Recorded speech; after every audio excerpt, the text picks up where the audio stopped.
Hola, estoy aquí para compartir algunas impresiones sobre el juicio que concluyó la semana pasada en la Audiencia Nacional después de 12 años de litigio activo.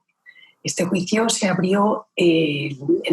noviembre del 2008 cuando presentamos una querella por el asesinato de los padres jesuitas, de su empleada y de su hija de 15 años el 16 de noviembre de 1989. La querella, como mencionaba, abrió un proceso de investigación en la Audiencia Nacional en el otoño del 2008 y permitió combinar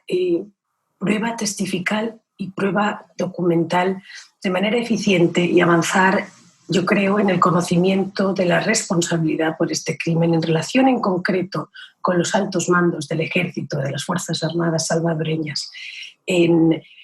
relación con este crimen. Después de 12 años, como decía, de litigio activo en el que hubieron muchas aventuras y algunas cosas extraordinarias, como sin duda fue la extradición del excoronel inocente Orlando Montano por parte del gobierno de Estados Unidos a solicitud del gobierno de España. Algo sin precedentes en materia, en términos generales, cuando se trata de crímenes internacionales y de violaciones de derechos humanos. Y sobre todo, que Estados Unidos, que es un país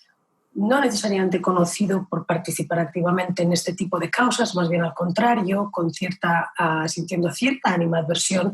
contra este tipo de casos, accediera a la extradición por tratarse de 5 padres de origen español, 5 de los asesinados, accediera a la extradición a España, es decir, a un tercer país del imputado. Esto permitió, según las normas españolas, poder entrar en la fase de juicio oral, que fue lo que hemos venido disfrutando,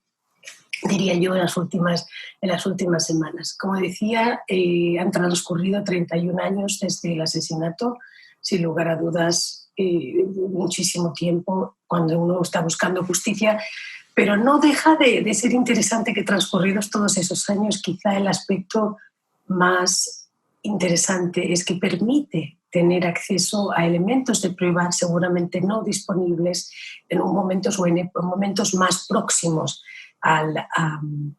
crimen en este caso. El juicio en la Audiencia Nacional fue un crimen de terrorismo de Estado, una construcción del crimen de terrorismo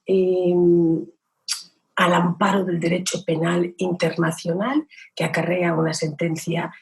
o podría acarrear una pena de hasta 30 años por asesinato. En este caso son 5 las víctimas. A lo largo de las sesiones en la Audiencia Nacional pudimos escuchar el testimonio, que era muy interesante desde mi punto de vista, de exmilitares salvadoreños, en concreto el teniente Yusi Mendoza y el ex capitán o capitán retirado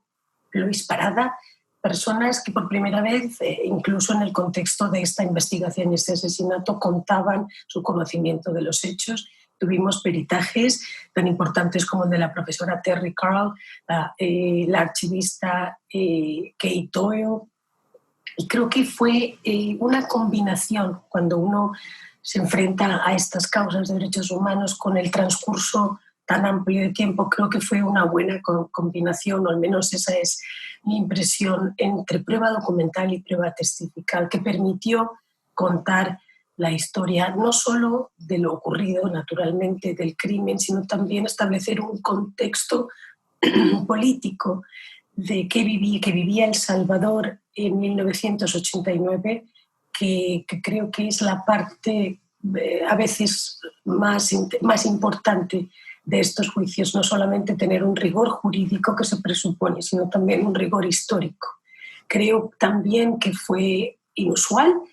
Yo misma tuve que participar en las sesiones del juicio virtualmente, y esa excepcionalidad que la situación que vivimos actualmente a nivel internacional y en cada rincón del mundo con esta pandemia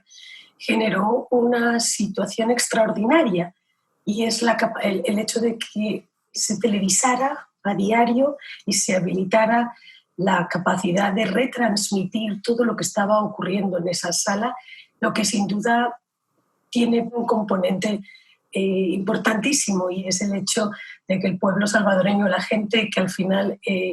este caso es para ellos, o es un poco su historia, y se intenta establecer con ello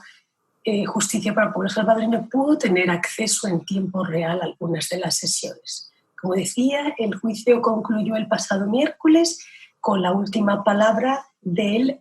procesado, del coronel Montano, quien no contó la verdad, digamos, se mantuvo en la historia oficial de culpabilizar a un ex coronel de las Fuerzas Armadas, hoy en la cárcel, el coronel Guillermo Benavides, y en todo caso, es decir, no reconoció su participación en el crimen. La teoría de responsabilidad, que a veces la gente tiene curiosidad, es naturalmente como coautor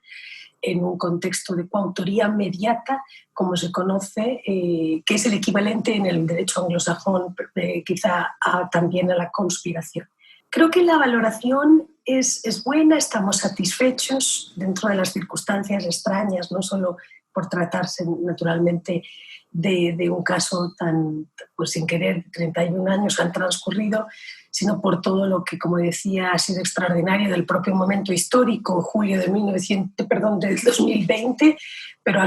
creo que ha sido un proceso de calidad, un proceso riguroso, y aunque nunca son perfectos, creo que se ha podido contar la verdad de lo ocurrido y garantizar un poquito de justicia. Estamos pendientes ahora de la sentencia, que posiblemente tardará unas semanas, calculamos que alrededor de principios de septiembre, y a partir de ahí pues la esperanza siempre de que esto sea